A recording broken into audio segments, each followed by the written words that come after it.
Hello guys, welcome to another video of stock market friends. HRI hygiene products limited guys, इस IPO का आज day 3 का subscription of इनोडा जानेंगे। Live subscription JMP कितना चल रहा है, लिस्टिंग कितना मिलेगा, परफॉर्मेंस का सर अप्लाई करिए, अपने लास्ट डे है तो फाइनल डिसीजन क्या ले, इन सभी पॉइंट्स को डिस्कस करेंगे। और ये कोई रिकमेंडेशन वीडियो नहीं है, जो भी फाइनल डिसीजन होगा अपने रिस्क पर लीजिएगा। चलिए फ्रेंड्स, वीडियो स्टार्ट करते हैं। तो गाइज आईपीओ 29 को ओपन हुआ था, 31 जुलाई आज क्लोज किया जा रहा है। 5 अगस्त का लिस्टिंग डेट, 10 रुपीज का फेस वैल्यू, 83 टू 88 रुपीज का प्राइस बन, 1600 शेयर्स की lot size, fresh capital, OFS combination, book build IPO 54 crore issue size, 61.3 lakh shares issue किया गया। SMC global securities market maker, जिसमें fresh capital 40 crore, OFS 11 crore का BSE SME पे listing किया जा रहा है। अलॉटमेंट डेट 3 अगस्त का, 4 को रिफंड्स रिलीज किया जाएगा, सीएस डीमैट अकाउंट में क्रेडिट होगा।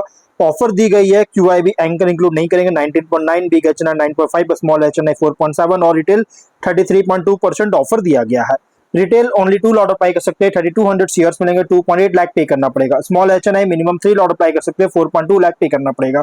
मैक्सिमम 7 लॉट अप्लाई कर सकते हैं, 9.8 लाख पे करना पड़ेगा। Big HNI minimum 8 lot apply कर सकते हैं, 11.2 लाख पे करना पड़ेगा।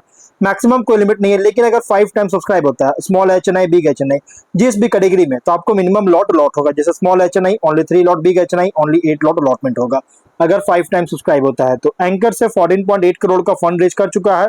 लेकिन अगर हम इसके सब्सक्रिप्शन की बात करेंगे तो 2 डेज सब्सक्रिप्शन अगर देखा जाए तो कंपनी में ओवर सब्सक्राइब है, जो कि क्यूआईबी 1 टाइम सब्सक्राइब किया, फुल्ली सब्सक्राइब हो चुका है। 12.3 लाख शेयर्स बीट किया, 10.8 करोड़ का। तो बिग एचएनआई 2.8 टाइम सब्सक्राइब है, 5.8 लाख शेयर्स ऑफर था, 16.3 लाख शेयर्स बीट किया, 14.4 करोड़ का। स्मॉल एचएनआई 1.4 टाइम सब्सक्राइब है, 2.9 लाख शेयर्स ऑफर था, 4.2 लाख शेयर्स बीट किया, 3.6 करोड़ का। Retail 2 time subscriber, 20.4 lakh shares offer था, 40.45 लाख शेयर्स बीट किया, 35.6 करोड़ का। और टोटल हुआ 1.8 टाइम सब्सक्रिप्शन, ओवर सब्सक्राइब किया है, 73.4 लाख शेयर्स बीट किया, 64.5 करोड़ का। 1509 एप्लीकेशन सबमिट हुआ। ओवरऑल कंपनी ओवर सब्सक्राइब देखने को मिला है। लेकिन अगर जीएमपी की बात करें तो 2 रुपीज का मतलब कंपनी 2.3% का फ्लैट लिस्टिंग गेन एक्सपेक्ट कर सकते हैं। 90 रुपीज का एस्टिमेटेड लिस्टिंग प्राइस, 3200 रुपीज का एस्टिमेटेड प्रॉफिट सिंगल लॉट पर मिल सकता है। बिजनेस की बात करेंगे तो कंपनी जो है हाइजीन प्रोडक्ट्स का मैन्युफैक्चरिंग और मार्केटिंग में इंगेज है, और ये खुद का ब्रांड है। 4 ब्रांड है कंपनी का खुद का, जिसमें फर्स्ट है फेमिस, वोमेनिका, एल्डरफिट और ब्लूम बेबी। ये 4 ब्रांड है। और कंपनी B2B और B2C दोनों सेगमेंट्स को सर्व करता है। कंपनी का नेटवर्क है 28 स्टेट्स और 8 यूनियन टेरिटरीज, मतलब पैन इंडिया नेटवर्क है कंपनी का। फाइनेंशियल अगर देखा जाए तो टॉप एंड बॉटम लाइन में ग्रोथ देखने को मिल रही है, अच्छी खासी ग्रोथ है। यहाँ पे आप देख सकते हैं 26 में 131.9 करोड़ का रेवेन्यू, 11.4 करोड़ का प्रॉफिट, जो कि बहुत ही शानदार ग्रोथ है कंपनी का टॉप एंड बॉटम लाइन में। लेकिन अगर हम ऑब्जेक्टिव की बात करें तो कंपनी एक नया मैन्युफैक्चरिंग फैसिलिटी सेटअप करना चाहता है राजकोट, गुजरात में। इसमें फंडिंग करेगा, लोन का रीपेमेंट या प्रीपेमेंट करना चाहती है, जनरल कॉर्पोरेट पर्पस के लिए फंडिंग चाहता है। Ratios ROE 30.9, ROCE 24.8, RONW 26.9, PAT margin 8.7, EBITDA margin 13.1% का, debt equity 0.5, NAV 23.8, PB 3.7, P ratio 13.7 time का। मार्केट कैप 156.7 करोड़ के अराउंड होगा। रिसेंट फाइनेंशियल डेटा के अकॉर्डिंग प्राइस बैंड जो रखा गया है इस कंपनी का ओवरली प्राइस रखी गई है। आईपीओ का जो प्राइस बैंड है ओवरली प्राइस आईपीओ है। लेकिन अगर स्वॉट एनालिसिस करें तो स्ट्रेंथ अगर देखा जाए तो company baby diapers, sanitary napkins, disposable hygiene product sector में ऑपरेट करता है, और diversified range of hygiene products manufacture करता है, जो कि आगे केटर कर रही है baby care, feminine hygiene and adult care segments में। मॉडर्न मैन्युफैक्चरिंग फैसिलिटीज है, जो कि ऑटोमेटेड प्रोडक्शन लाइंस के साथ, जिससे क्वालिटी और ऑपरेशनल एफिशिएंसी सपोर्ट करता है। वाइड डिस्ट्रीब्यूशन नेटवर्क है डोमेस्टिक मार्केट्स में, जिससे कस्टमर रिच एनहांस करता है।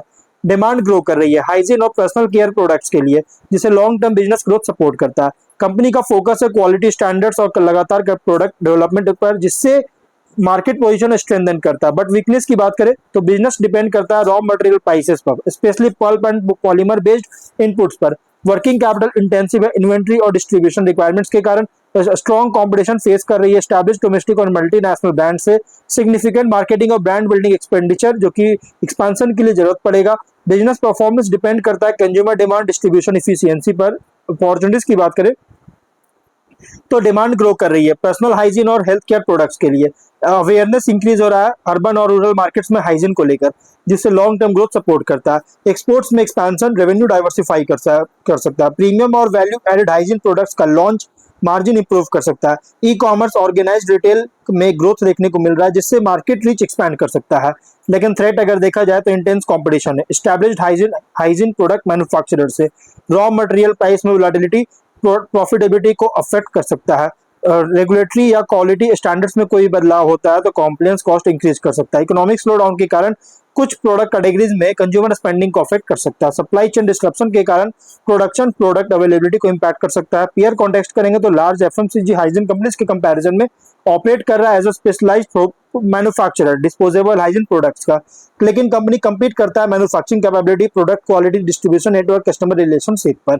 इन्वेस्टर के लिए आईपीओ प्रेजेंट कर रहा है consumer health care and hygiene product sector पे, जहां लॉन्ग टर्म ग्रोथ डिपेंड करता है ब्रांड एक्सपेंशन, डिस्ट्रीब्यूशन रिच और प्रोडक्ट इनोवेशन, ऑपरेशनल एफिशिएंसी पर। लिस्टिंग स्ट्रैटेजी, लिस्टिंग यानी कि अगर सब्सक्रिप्शन डिमांड स्ट्रांग होता है रिटेल, एचएनआई, क्यूआईबी हर एक कैटेगरीज में तो कंसीडर कर सकते हैं। लेकिन साथ में जीएमपी सब्सक्रिप्शन ट्रेंड मॉनिटर कीजिए इशू क्लोज से पहले। लॉन्ग टर्म इन्वेस्टमेंट के अकॉर्डिंग देखिए उन इन्वेस्टर के लिए सुटेबल इनका पॉजिटिव आउटलुक है hygiene and personal care sector पर।